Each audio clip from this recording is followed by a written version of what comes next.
प्रदीपगिरी academy channel में आपका बहुत बहुत स्वागत है। आज हम क्वाड्रेटिक फॉर्म के ऊपर लेक्चर लेने जा रहे हैं दोस्तों, और मैं बोल रहा हूँ कि आपकी डिमांड पे ये लेक्चर मैं लेके आया हूँ। अगर आप और भी टॉपिक्स का डिमांड करते हो तो मैं जल्दी जल्दी उसे कंप्लीट कर दूंगा। अगर आप ये एक मेरा वीडियो देखते हो तो आपका इस टॉपिक का पूरा मार्क्स कंफर्म हो जाता है, और इस टॉपिक पे जो क्वेश्चन पूछे जाते हैं वही मैं सॉल्व करा रहा हूँ। उसके बाद बस नंबर्स वहां पे अलग दिखाई देगा, टॉपिक यही सम आने वाला है। तो बस अगर आप ये सम सॉल्व करते हो तो आपका काम हो जाएगा। बस आप मुझे मोटिवेट करके रखो। दोस्तों क्या बोला है, reduce the quadratic form to canonical form, hence find rank, index, signature and value class. तो मैं आपको ये बताना चाहता हूं कि यहाँ पे जो अलग अलग आपको वैल्यूज दिखाई दे रहा है, रैंक है, इंडेक्स है, सिग्नेचर है, वैल्यू क्लास है, क्या होता है सब कुछ मैं आपको बताऊंगा। बट आपको ये स्टेप्स फॉलो करना है। देखो पहला स्टेप मैं ले रहा हूं एक्स डैश ए और एक्स। अब एक्स डैश के अंदर मैं क्या लूंगा, ए के अंदर मैं क्या लूंगा, और दोस्तों यहाँ पे एक्स के अंदर मैं क्या लूंगा, वो ध्यान रखना। अब यहाँ पे ये x जो है दोस्तों, वो हमेशा इसके अंदर वेरिएबल्स हम कौन कौन सा यूज कर रहे हैं, एक्स वाई जेड। इनकेस कभी कभी एग्जाम में x1 x1 x2 x3 आता है, तो मैं यहाँ पे क्या यूज कर रहा हूँ, एक्स वाई जेड हमने लिख दिया। यहाँ पे मैं क्या यूज कर रहा हूँ दोस्तों, यहाँ पे ये जस्ट मैं इसको इस फॉर्म में लिखूंगा, ये याद रखना। अब दोस्तों यहाँ पे जब आप लिखोगे तो यहाँ पे आपको याद रखना, ये देखो एक्स वाई जेड, और यहाँ पे भी एक्स वाई जेड। अब यहाँ पे हमेशा याद रखना कि ये जो डायगोनल्स है दोस्तों, उसमें स्क्वायर वाले एलिमेंट्स आते हैं। इसके आगे क्या है, 2 है। इसके आगे वाई स्क्वायर के आगे क्या है दोस्तों, -2 है। और जेड स्क्वायर के आगे दोस्तों 2 है। तो ये हमेशा याद रखना, ये जो भी स्क्वायर वाला पार्ट है डायगोनल्स में आएगा, चाहे कोई भी सम हो। जैसे यहाँ पे x1 है, यहाँ पे x2 का होल स्क्वायर है, x3 का होल स्क्वायर। अगर समझो यहाँ पे x1 x2 है, और समझो ये 3 वेरिएबल का था, x3 नहीं दिख रहा है, तो वहां पे 0 ले लेना है। अब दोस्तों यहाँ पे, अब देखो यहाँ पे ये दोनों को मल्टीप्लाई करो। देखो ये वाला पोजीशन किसका है दोस्तों, एक्स एंड वाई का। देखो ना, ये देखो ऊपर एक्स बाजू में वाई, तो इसमें एक्स वाई कहाँ पे दोस्तों, ये है। इसके आगे कौन सा वैल्यू, -2। उसको आप 2 से डिवाइड करोगे तो आंसर कितना आएगा, -1। मतलब रिमेनिंग वैल्यूज को आपको 2 से डिवाइड करके लिखना है। अब यहाँ पे अगर आप ध्यान से देखोगे, यहाँ पे जो वैल्यूज आएगा दोस्तों, सेम वैल्यूज यहाँ पे आएगा, क्योंकि ये एक्स वाई का ये भी पोजीशन है। अब दोस्तों अगर मैं ये पोजीशन लेने जाऊँ तो ये जेड एक्स का पोजीशन है। जेड एक्स इसमें कौन सा दिख रहा है, 6 है। उसके आगे डिवाइड बाय 2 अगर हम करते हैं तो यहाँ पे आंसर कितना आएगा दोस्तों, 3। और आपको जेड एक्स दोस्तों ये देखो यहाँ पे है तो यहाँ पे रहेगा, तो ये देखो जेड एक्स है, ये भी 3 है। अब दोस्तों इस पोजीशन को देखूंगा तो जेड वाई है, जेड वाई। अगर आप जेड वाई अगर आप देखोगे ध्यान से क्वेश्चन के अंदर, शायद मैंने क्वेश्चन लिखते टाइम वहां पे एक्स वाई लिखा, वहां पे जेड वाई आएगा। वहां पे क्वेश्चन में एक बार मैं चेक कर लूँ क्वेश्चन लिखते टाइम। हाँ देखो यहाँ पे वाई जेड है, तो यहाँ पे ये वाला पास दोस्तों आपका वाई जेड है। तो ये ध्यान रखना क्वेश्चन लिखते टाइम मैंने यहाँ पे, तो यहाँ पे अब अगर आप यहाँ पे देखोगे, देखो जेड एंड वाई है, तो जेड एंड वाई दिख रहा है, -8 है। -8 डिवाइड बाय 2 करोगे तो -4, तो आपने -4 लिखा, -4 लिखा।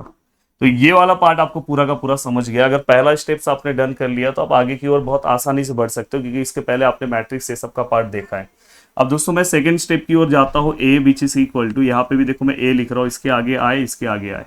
अब ए मतलब दोस्तों यहाँ पे जो मेरा ए मैट्रिक्स है, ये वाला 2 है, -1 है, 3 है, -1 है, -2 है, -4 है, 3 है, -4 है, 2 है। आई मतलब दोस्तों यहाँ पे आपको आइडेंटिटी मैट्रिक्स लिखना है, 1 0 0 0 1 0 0 0 1 ए। और यहाँ पे आप क्या लिखोगे दोस्तों, 1 0 0 0 1 0 0 0 1। अब यहाँ तक की चीजें अगर आपने कंप्लीट कर दी तो अब आपका मेन फोकस किसके ऊपर होना चाहिए दोस्तों, ये वाले पार्ट को आपको क्या करना है पता है, ये एलिमेंट को छोड़ के बाकी सभी एलिमेंट्स को आपको 0 बनाना है, ये ध्यान रखना है। तो ऐसे केस में हमें क्या करना होगा, हमें यहाँ पे 1 करने की जरूरत नहीं है। अब डायरेक्ट ये, अब देखो ये दोनों को पहले मैं 0 बनाऊंगा, फिर उसके बाद मेरा नेक्स्ट टारगेट रहेगा दोस्तों, ये दोनों जैसे ही 0 बन रहे, इसका 0 बनाने का मेरा टारगेट रहेगा। और सेम मैं जैसे ही यहाँ पे रो अप्लाई करूंगा, साथ में कॉलम भी अप्लाई करते जाऊंगा। तो अब देखो मैं ये दोनों को अगर मैं 0 बना रहा हूँ, तो देखो 0 किसको बनाना है, ये देखो ये आपको पता होना चाहिए, first row, second row, third row. तो मेरे को 0 पहले किसको बनाना है, R2 को। मैं हमेशा ये दोनों को 0 बनाने के लिए इसका हेल्प लूंगा, R1 का। अब यहाँ पे अगर आप ध्यान से देखोगे तो यहाँ पे अगर 1 होता तो जस्ट मैं यहाँ पे जो नंबर है उसका जस्ट अपोजिट नंबर लिखता। बट अभी आपको यहाँ पे 1 1 बनाने की जरूरत नहीं है, तो आप डायरेक्ट कैसे याद रखो पता है, R2 का वैल्यू क्या है दोस्तों, -1 है। साइन मत लो, R2 का वैल्यू क्या है दोस्तों, 1 है। और R1 का वैल्यू क्या है दोस्तों 2 है, तो जस्ट यहाँ पे आप 1/2 से मल्टीप्लाई करो। और अगर आप देखोगे R2 और R1 ये देखो ये, तो यहाँ पे अपोजिट साइन दिखाई दे रहा है आपको, मतलब प्लस ऑफ माइनस है, या तो आप इसको बोल सकते हो डिफरेंट साइन है। तो जब भी अगर अपोजिट साइन आपको रहेगा तो यहाँ पे आप प्लस लोगे, हमेशा याद रखना, और जब भी अगर सेम साइन होगा तो आप माइनस लेना। अब यहाँ पे अगर आप ध्यान दोगे, अब देखो मुझे इसको जीरो बनाना है, किसको जीरो बनाना है, R3 को। विथ रिस्पेक्ट टू मैं क्या लूंगा, फिर से R1 लूंगा। फिर से मैं R3 पे कौन सा वैल्यू है दोस्तों 3 है, R1 पे कौन सा वैल्यू है दोस्तों 2 है, मतलब मैं यहाँ पे 3/2 से मल्टीप्लाई करूंगा। अब दोस्तों यहाँ पे मुझे क्या करना है, 3 और 2 को अगर मैं ध्यान से देखूँ तो दोनों के वैल्यूज सेम है, सेम वैल्यूज रहेगा तो हम माइनस लेते हैं। अब यहाँ पे बस ये फंडा आप अप्लाई करते जाओ, फटाफट आपका पूरा का पूरा सम सॉल्व हो जाएगा। मैं चाहता हूँ कि इसको मैं नेक्स्ट पेज पे ले लूँ। हाँ, बस सम सॉल्व करने का पार्ट आपका पूरा का पूरा सेम होना चाहिए, यहाँ पे कोई गड़बड़ मत करना, नहीं तो पूरा का पूरा सम खराब हो जाएगा। अब देखो दोस्तों, मैं यहाँ पे चीजों को लिख रहा हूँ, यहाँ पे भी लिख रहा हूँ, अब देखो यहाँ पे भी लिख रहा हूँ। अब यहाँ पे अगर आप चीजों को लिखने की कोशिश करोगे तो आप सबसे पहले क्या करोगे पता है, R1 चेंज नहीं होगा तो मैं 2 -1 3 1 0 0, और ये देखो, ये हमेशा याद रखना, आपने पहले भी पढ़ा है।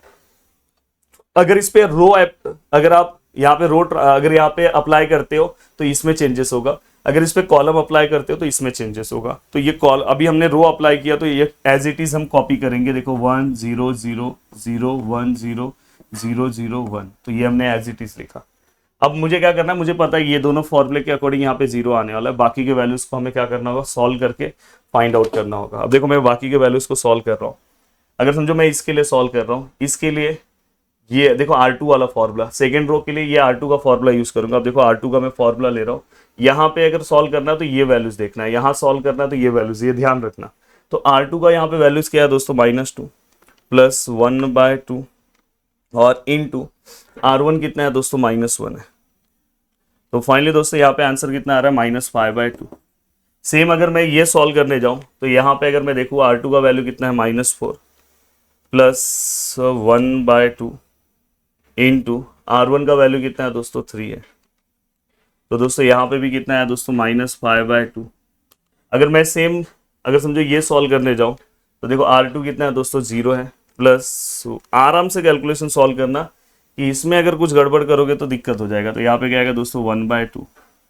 देन अगर आप देखो फिर से ये R2 का ही फॉर्मूला, R2 का यहाँ पे देखो ये सॉल्व करना है तो ये R2 का वैल्यू कितना है 1 है, प्लस 1/2 इंटू 0, तो आंसर कितना आएगा दोस्तों 1। R2 का वैल्यू यहाँ पे 0 है, R1 भी 0 है, तो फाइनली यहाँ पे भी 0 आएगा। अब आप नेक्स्ट ये वाले फॉर्मूले से ये सॉल्व करो। अब देखो R3 यहाँ पे कितना है दोस्तों, -4 है, -3/2 इंटू R1 कितना है दोस्तों, -1, तो यहाँ पे आंसर कितना है दोस्तों, -5/2। R3 कितना है दोस्तों 2 है, 3/2 इंटू R1 का वैल्यू कितना है दोस्तों 3 है, तो यहाँ पे भी कितना है दोस्तों -5/2। R3 कितना है दोस्तों 0 है, -3/2 इंटू R1 कितना है 1 है, तो यहाँ पे भी कितना आएगा -3/2। यहाँ पे R3 का वैल्यू कितना है 0 है, 3/2 इंटू R1 कितना है 0 है, तो फाइनली दोस्तों यहाँ पे आंसर कितना आएगा 0 आएगा। अब यहाँ पे अगर मैं सॉल्व करूँ तो R3 का वैल्यू कितना है दोस्तों 1 है, और R1 तो यहाँ पे डायरेक्ट 1 आएगा। तो फाइनली दोस्तों ये पूरा का पूरा पार्ट हमने लिख दिया। अब देखो नेक्स्ट मेरा टारगेट है, जैसे ही मेरा रो अप्लाई हुआ तुरंत मैं क्या करूंगा दोस्तों, कॉलम। और कॉलम अप्लाई करते टाइम ये जो सेम फॉर्मुलेस दिख रहे हैं उसी के अकॉर्डिंग हमें सॉल्व करना है। तो यहाँ पे कोई चेंजेस आपको अलग से नहीं करना है, क्योंकि यहाँ पे जो वैल्यूज आता है सेम यही वैल्यूज आता है। तो देखो मैं कॉलम का सेम फॉर्मूला उसी के अकॉर्डिंग बना रहा हूँ।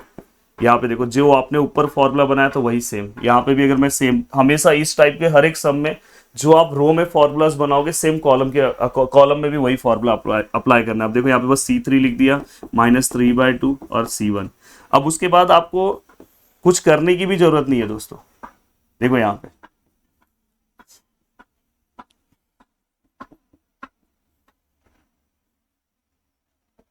अब यहाँ पे अगर आप ध्यान से देखोगे तो यहाँ पे अब क्या चेंजेस आएगा दोस्तों, प्लीज ध्यान से अच्छे से देखना है। अब देखो यहाँ पे C2 प्लस हाफ C1 है, तो अगर आप कभी भी, आपने इसके पहले भी सॉल्व किया होगा, कॉलम हम करते हैं तो आपको पता है कि ये कॉलम के, ये देखो ये दोनों जीरो आया तो ये दोनों वैल्यूज जीरो आएंगे। तो देखो मैं यहाँ पे क्या कर रहा हूँ पता है, ये सेम रख रहा हूँ, ये देखो ये दोनों जीरो रख रहा हूँ, बाकी सभी वैल्यूज हमेशा सेम होंगे, -5/2, -5/2, 0, -5/2, -5/2। हाँ, रो में तो कोई चेंजेस नहीं होगा क्योंकि कॉलम अप्लाई किया है, 0 0, 1/2, 1 0, -3/2, 0 1। हाँ, ये ध्यान रखना, अब कॉलम में भी ये सेम आपको रूल अप्लाई करना है, पर उससे सिंपल तरीका कि इसका आप यहाँ पे ट्रांसपोज लिख दोगे तो हो जाएगा, फिर आपको कॉलम में सेम फॉर्मूला अप्लाई करने की जरूरत नहीं है। ट्रांसपोज मतलब क्या होता है, ये देखो ये रो में है, इसको आप कॉलम फॉर्म में लिख दो, सेकेंड रो को सेकेंड कॉलम फॉर्म में लिख दो, थर्ड रो को थर्ड कॉलम फॉर्म में लिख दो, सबसे बेस्ट तरीका। पार्ट कंप्लीट हो गया, अब चलते हैं इसके आगे के पार्ट की ओर। जस्ट मैं इसको कॉपी करता हूँ। अब देखो दोस्तों, यहाँ तक हमने सभी चीज़ों को सॉल्व कर दिया। अब मेरा नेक्स्ट एम क्या होगा दोस्तों, नेक्स्ट एम है मेरा कि मैं इसे जीरो लेकर आऊँ, इसे, और मैंने बोला कि इसे अगर आपको जीरो लाना है तो हमेशा ये वाले का हेल्प लेना, हमेशा याद रखना इसमें गड़बड़ नहीं होगा। तो मुझे किसको जीरो लेकर आना है दोस्तों, R3 को। किसका रिस्पेक्ट लूंगा दोस्तों, R2 का। और मैंने बोला कि R3 का अगर आप वैल्यू देखोगे तो यहाँ पे 5/2 है, R2 का वैल्यू है क्या, 5/2 है, दोनों कैंसिल करोगे 1 आएगा, 1 लिखने की जरूरत नहीं है। अब यहाँ पे दोनों सेम साइन है तो यहाँ पे माइनस आएगा, तो ये चीज आपको ध्यान रखना है। अब यहाँ पे अगर आप चीजों को सॉल्व करने की कोशिश करते हो तो देखो बहुत ही आसानी के साथ आप सॉल्व कर सकते हो। सबसे पहले जो फंडा मैंने बताया वो दिमाग में रखे रहो कि कॉलम में कोई चेंजेस नहीं होगा, तो कॉलम 1/2, -3/2, 0 1 0 0 0 1 परफेक्ट है। अब यहाँ पे रो के अंदर चेंजेस में भी बस R3 रो चेंज होगा, बाकी तो सब सेम है, तो बाकी सभी को सेम टू सेम कॉपी कर दो, 1 0 0, 1/2, 1 0। अब यहाँ पे जो चेंजेस होगा दोस्तों ये 0 है। R3 में से अगर मैं R2 को माइनस करता हूँ तो ये 0 ही आएगा, इसमें से इसको माइनस करूंगा तो ये भी 0 आएगा। यहाँ पे मुझे माइनस करने के लिए कैल्सी का हेल्प लेना होगा, तो यहाँ पे अगर मैं माइनस करूँ तो -3/2, -1/2, तो फाइनली दोस्तों यहाँ पे -2 आएगा आंसर। यहाँ पे अगर मैं माइनस करूँ तो यहाँ पे दोस्तों -1 आंसर आएगा, और यहाँ पे 1 माइनस करूँ तो यहाँ पे 1 आएगा। तो फाइनली हमने पूरा का पूरा पार्ट कंप्लीट किया, और तुरंत मैंने बोला कि उसके बाद आप कॉलम अप्लाई कर दो। कॉलम में भी सेम फॉर्मूला आएगा, C3, और यहाँ पे क्या आ जाएगा दोस्तों, C2। अब कॉलम अगर मैं अप्लाई करने जाऊं तो देखो दोस्तों किस तरह से चेंजेस आएगा।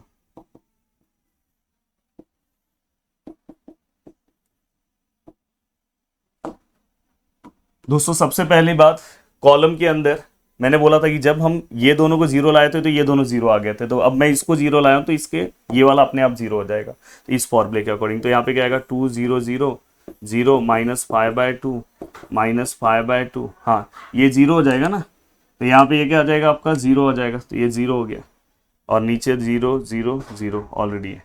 अब यहाँ पे C3 और C2 जब करोगे तो रो में कोई चेंजेस नहीं है, तो रो ऐसे ही रहेगा, 1/2 1 0 -2 -1 1।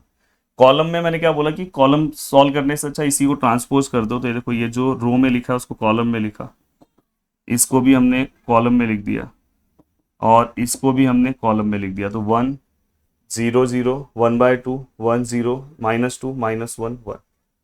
अब यहां तक का पूरा पार्ट कंप्लीट होने के बाद अब आपको क्या करना है, अब आपको आगे की ओर बढ़ना है, और आगे की ओर किस तरह से आपके आंसर्स को लेकर आना है वो चीज का ध्यान रखना है दोस्तों। अब देखो यहां तक का पूरा पार्ट हो गया, तो अब देखो ये पूरा आप देखोगे इसके नीचे 0, ऊपर भी पूरा 0 है। तो अब आपको क्या करना है, यहाँ पे जो वैल्यूज है R1 को आप क्या करोगे पता है, यहाँ पे 2 है तो आप उसका √2 से डिवाइड करो। R2 सेकेंड रो में क्या है दोस्तों, जो भी वैल्यूज है उसके √2 से आप उसको डिवाइड करो, मतलब उसके रूट से। जैसे यहाँ पे देखो 5/2 है तो √5 √2, या तो आप ऐसे भी लिख सकते हो, माइनस मत लेना 5/2, वो माइनस ऐसे ही रखना। इन केस अगर यहाँ पे कोई वैल्यूज होता जैसे 6 होता तो आप R3 डिवाइड बाय √6 लिखते। तो अब दोस्तों यहाँ पे अगर मैं इसको चेंजेस करने की कोशिश करूँ तो यहाँ पे क्या आंसर आएगा दोस्तों, देखो यहाँ पे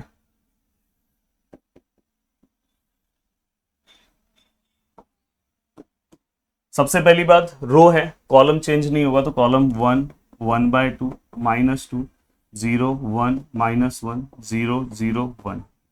अब यहाँ पे अगर मैं बात करूं रो की, तो रो कैसे चेंजेस होगा दोस्तों, तो यहाँ पे अगर आप ध्यान से देखोगे तो देखो √2 से होगा, ये इससे होगा। तो अगर मैं इसको √2 से डिवाइड करता हूँ, जैसे जिनको कॉन्सेप्ट पता है वो पता है कि 2 मतलब √2 इंटू √2 होता है, पर नहीं पता तो 2 कैलसी में ले लो, डिवाइड बाय √2 करो, आपको अपने आप पता चल जाएगा, इसका आंसर √2 आता है। तो यहाँ पे आंसर कितना आएगा √2, ये 0 0। सेकेंड रो को अगर मैं करूँ तो दोस्तों देखो यहाँ पे क्या है 5/2, और डिवाइड में मैं क्या लूँगा दोस्तों, √5/2। तो फाइनली दोस्तों यहाँ पे जो मेरा आंसर आता है √10/2 आएगा माइनस फॉर्म में, और यहाँ 0 है, यहाँ 0 है, और थर्ड रो को तो करना ही नहीं है, तो यहाँ पे थर्ड रो तो सेम होगा। फर्स्ट रो को मैं रूट से डिवाइड करूंगा तो 1/√2 0 0। सेकेंड रो को मुझे किससे डिवाइड करना है दोस्तों, देखो 1/2 है, मुझे √5/2 से डिवाइड करना है।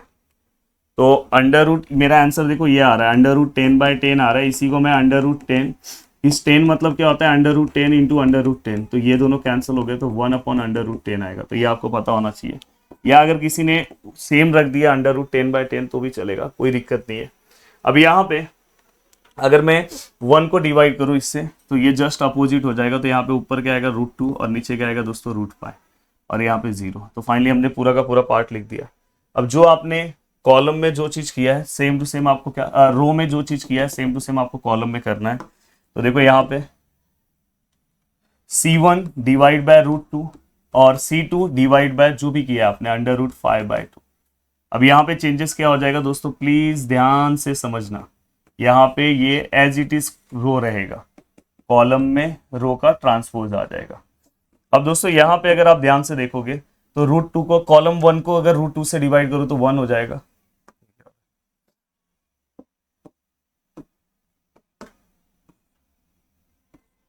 तो यहाँ पे क्या आएगा दोस्तों 1 आएगा। 0 को अगर करूँ तो 0 आएगा, ये भी 0 आएगा। अब कॉलम नंबर सेकेंड को अगर मैं डिवाइड करूँ तो यहाँ पे 0 आएगा। यहाँ पे आप ये डिवाइड करके देख लेना, देखो आप कैलसी में रखोगे ना √10 डिवाइड बाय 2 और डिवाइड बाय √5/2, तो फाइनली आंसर 1 आता है, और माइनस है, यहाँ पे 0 है, यहाँ पे 0 0, यहाँ पे 0। अब ये पूरा का पूरा पार्ट हो गया। अब आपको क्या ध्यान रखना है दोस्तों, ये देखो, अब यहाँ पे आपको क्या करना है, कॉलम नंबर फर्स्ट को √2 से डिवाइड करो। अगर आप इसको देखो यहाँ पे क्या है, हाँ यहाँ पे ये रो है, सॉरी ये रो में तो कोई चेंजेस नहीं होगा, ये तो सेम आएगा 1/√2। अच्छा हुआ किया नहीं, 1/√2 √5 0 -2 -1 1। बस अब आपको क्या करना है, यहाँ पे चेंजेस करना है, यहाँ पे ये जो पार्ट है दोस्तों इसका इंटरचेंज आपको ट्रांसपोज करना है। तो 1/√2 1/10 और -2, ये लिखते टाइम क्या आएगा 0 √2 √5 और -1, ये लिखा 0 0 1, ये लिखा। तो देखो हमने फर्स्ट रो को फर्स्ट कॉलम में लिख दिया, फर्स्ट कॉलम को फर्स्ट रो में लिख दिया, सेकेंड कॉलम को सेकेंड रो में, थर्ड कॉलम को थर्ड रो में।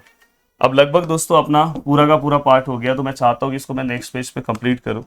अब यहाँ तक जैसे ही आप पहुंचोगे, यहाँ तक की चीजें अगर आपसे हो गई, जैसे यहाँ पे आपने 1 - 1 में इसको कन्वर्ट कर दिया, तो अब लगभग आपका काम हो गया। तो बस अब कुछ पूछे हुए क्वेश्चंस के आपको प्रॉपर आंसर्स देने हैं। जैसे अगर उन्होंने पूछा है, अगर हमें पूछा है, पहले ये तो मैंने इसको क्या बोला बी, इसको मैंने क्या बोला पी, और इसको भी मैंने क्या, ये पी डैश है, हमेशा याद रखना। अब इसके बाद आपको क्या करना है, x = py लेना है। x मतलब आपको पता है दोस्तों, यहाँ पे क्या आएगा x y z। अगर ये x1 x2 x3 रहता तो वो लिखते हैं। p मतलब आपको पता ही है 1/2 √1/√10 -2 0 √2/5 -1 0 0 1। y मतलब क्या आएगा दोस्तों, y1 y2 y3। आपके बुक में यहाँ पे UVW लिखा है, तो वो अलग नहीं है, वो भी आप ले सकते हो, कुछ भी ले सकते हो, ऐसा मत सोचना कि अलग है। अब देखो मैं इसको डायरेक्ट लिख रहा हूँ, x = ये पूरा पार्ट इससे मल्टीप्लाई होगा तो क्या आएगा 1/√2 y1 + 1/10 y2 और 2 y3। यहाँ पे अगर ये पूरा का पूरा पार्ट अगर मल्टीप्लाई होगा तो y = ये इससे मल्टीप्लाई होगा तो √2 √5 y2, और ये इससे मल्टीप्लाई होगा तो y3, और यहाँ पे z = ये पूरा का पूरा पार्ट इससे मल्टीप्लाई होगा तो यहाँ पे क्या आएगा दोस्तों y3। अब ये पूरा का पूरा पार्ट जैसे ही आपका कंप्लीट हो गया, इसके बाद आपको क्या करना चाहिए दोस्तों, प्लीज ध्यान देने की जरूरत है। ये जैसे ही आपने पूरा का पूरा पार्ट कंप्लीट किया, उसके बाद आपको कुछ क्वेश्चंस उन्होंने पूछा है, रैंक, इंडेक्स, सिग्नेचर, और दोस्तों इसके बाद आपको एक और पूछा उन्होंने, क्लास वैल्यू। अब देखो दोस्तों, यहां पे मैं आपको बता रहा हूं, उसके पहले आप इसका फॉर्म आप लिख दो। जो फॉर्म में आप इसको, उसका फॉर्म लिखते टाइम दोस्तों ये वाला ध्यान रखना। अब देखो यहाँ पे y1 स्क्वायर लिखा, इसके आगे 1 है। यहाँ पे y2 स्क्वायर लिखा, इसके आगे -1 है, तो यहाँ पे जस्ट माइनस लिया। अगर ये यहाँ पे वैल्यू 1 होता तो प्लस y3 स्क्वायर लिखता। तो ये फॉर्म भी आपको लिखना है जो हमने रिड्यूस किया। अब दोस्तों यहाँ पे या तो u square minus v square भी आप लिख सकते हो, अगर u v w अगर आप कंसिडर कर रहे हो तो, जैसे बुक में u square minus v square लिखा है। अगर मैं रैंक की बात करूं, रैंक मतलब हमेशा याद रखना दोस्तों, रैंक मतलब क्या होता है, ये इसी के अंदर देखा करो, बी के अंदर नॉन जीरो रो। अब यहाँ पे अगर आप देखोगे इसमें पूरे जीरो है तो ये नहीं आएगा, इसमें नॉन जीरो है। यहाँ पे देखो -1 दिख रहा है, ये 1 है, मतलब नॉन जीरो रो कितने हैं दोस्तों, 2 है। इंडेक्स मतलब पॉजिटिव वैल्यूज कितने हैं दोस्तों, अगर आप ध्यान से इसमें देखो तो इसमें प्लस वाले वैल्यूज कितने हैं, एक ही दिख रहा है। अगर सपोज यहाँ पे भी 1 होता तो टोटल पॉजिटिव वैल्यूज 2 होते, तो आंसर आप 2 लिखते, पर यहाँ पे 1 आएगा। सिग्नेचर मतलब क्या होता है, ध्यान देना, नंबर ऑफ पॉजिटिव वैल्यूज, यहाँ पे टोटल कितने नंबर्स है पॉजिटिव वैल्यूज। ये मैं नहीं पूछ रहा हूँ कौन सा वाला पॉजिटिव वैल्यू, यानी कितने नंबर्स हैं यहाँ पे टोटल पॉजिटिव वैल्यूज के, तो एक ही दिखाई दे रहा है पॉजिटिव वैल्यूज। तो minus number of negative values, यहाँ पे टोटल नेगेटिव वैल्यूज कितने, एक ही दिख रहा है। मैं ये नहीं पूछ रहा हूँ कौन सा वाला है, बहुत सारे लोग लिखेंगे कौन सा वाला, -1 नहीं पूछ रहा, मैं बोला कितना है, तो आप बोलोगे सर एक ही है, तो यहाँ पे क्या आएगा दोस्तों 0। ये बुक में रॉन्ग लिखा है। और दोस्तों यहाँ पे क्लास वैल्यू की अगर मैं बात करूँ तो देखो, मैं आपको समझा देना चाहता हूँ कि क्लास वैल्यू से रिलेटेड जो पार्ट है वो अगर आपको समझना है तो देखो, यहाँ पे टोटल एक होता है पॉजिटिव डेफिनेट, एक होता है नेगेटिव डेफिनेट, एक होता है पॉजिटिव सेमी डेफिनेट, एक होता है नेगेटिव सेमी डेफिनेट, और एक होता है इनडेफिनेट। ये पूरा का पूरा पार्ट होता है, और ये पूरा का पूरा पार्ट आपको याद होना चाहिए, इसी में से आंसर है। पॉजिटिव डेफिनेट मतलब क्या होता है दोस्तों, कि अगर ये पूरे के पूरे वैल्यूज प्लस है तो इसको हम पॉजिटिव डेफिनेट बोलते हैं, और पूरे के पूरे भरे होने चाहिए। नेगेटिव मतलब पूरे के पूरे नेगेटिव है तो नेगेटिव डेफिनेट। इन केस बीच में से एक आंख मिसिंग है, और फिर यहाँ पे जैसे 0 है तो अब फिर भी नेगेटिव दिखाई दे रहा है, एक मिसिंग है, पूरा भरा नहीं है, तो क्या आएगा, सेमी आएगा। तो ये क्या आएगा, सेमी नेगेटिव। दोनों प्लस है तो सेमी पॉजिटिव। बट अगर ऐसा है, एक प्लस है एक माइनस है, तो इसको या तो 0 है, एक प्लस है एक माइनस है, और साथ में 0 है, या तो एक प्लस है एक माइनस है, तो हम क्या बोल सकते हैं दोस्तों, या तो 2 प्लस 1 माइनस है, तो इसको हम इनडेफिनेट बोलेंगे। तो यहाँ पे दोस्तों ऐसा ही एक प्लस है माइनस दिखाई दे रहा है, तो ये क्या आएगा दोस्तों, इनडेफिनेट। ये भी बुक में रॉन्ग लिखा है, तो ये चीज का ध्यान रखना। उम्मीद कर रहा हूँ कि पूरा का पूरा पार्ट मैंने बहुत अच्छे तरीके से कंप्लीट करा दिया। वीडियो को देखने के लिए दिल से थैंक यू सो मच दोस्तों। प्लीज नीचे कमेंट करना, आपका एक कमेंट आगे भी आपको अलग अलग तरीके से मैं बहुत सारी चीज़ों में हेल्प करूंगा, इंटर्नशिप ये सब में, और आगे जो भी सब्जेक्ट्स होंगे तो वहाँ पे मैं हेल्प करूंगा। बाद में एप्टीट्यूड का एक नया पार्ट मैं स्टार्ट करने वाला हूँ, बस इसलिए मुझे मोटिवेट करके रखो, बहुत ज़्यादा हेल्प होगा। जय हिंद दोस्तों।